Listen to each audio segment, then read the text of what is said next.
ഇനി ഞാൻ വളരെ എളുപ്പത്തിൽ എങ്ങനെ ഒരു മന്തി ഉണ്ടാക്കാം എന്നതിനെപ്പറ്റി നിങ്ങൾക്ക് ഞാൻ കാണിച്ചു തരാം.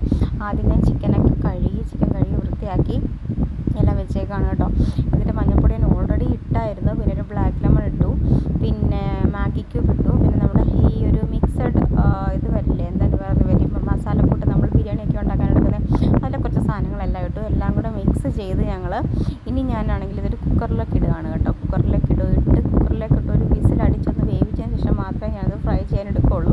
അപ്പോൾ എന്താ കാര്യമെന്ന് വെച്ചാൽ കുറച്ച് സമയം നമുക്ക് ഫ്രൈ ചെയ്യാൻ ഇട്ടാലും ചിക്കൻ നന്നായിട്ട് വേവുകയും ചെയ്യും, അധികം എണ്ണ ഒഴിക്കുകയും വേണ്ട.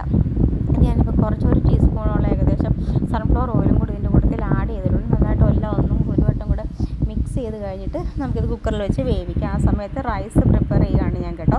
അപ്പോൾ റൈസ് പ്രിപ്പയർ ചെയ്യാൻ വേണ്ടിയിട്ട് ഞാൻ ഈ പാൻ അടുപ്പത്ത് വെച്ചു.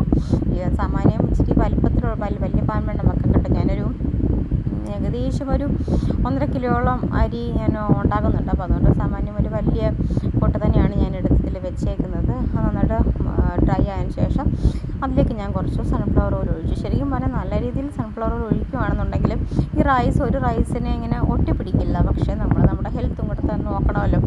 ഒരുപാട് ടേസ്റ്റ് നോക്കിക്കഴിഞ്ഞാൽ നമ്മുടെ ആരോഗ്യത്തിനെ അത് സാരമായി ബാധിക്കും.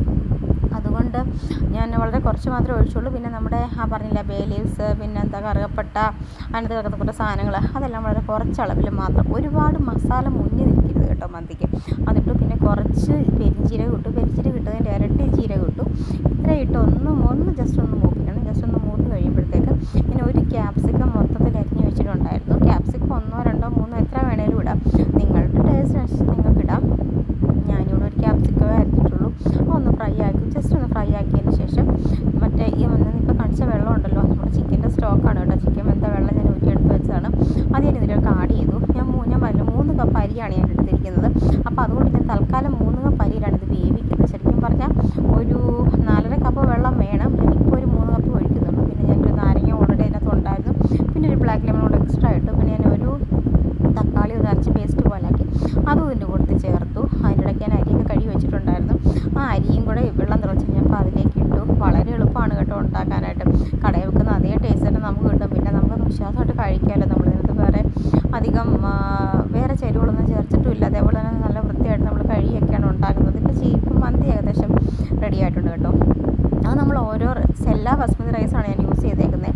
അപ്പം ഓരോ റൈസിനും ഓരോ വേവായിരിക്കുമല്ലോ. അപ്പോൾ ഇതിലേക്ക് ഉപ്പും ഒക്കെ ഞാൻ ആഡ് ചെയ്ത്. പിന്നെ ഒരു കാര്യമുണ്ട്, നമ്മുടെ എന്താ പറയുക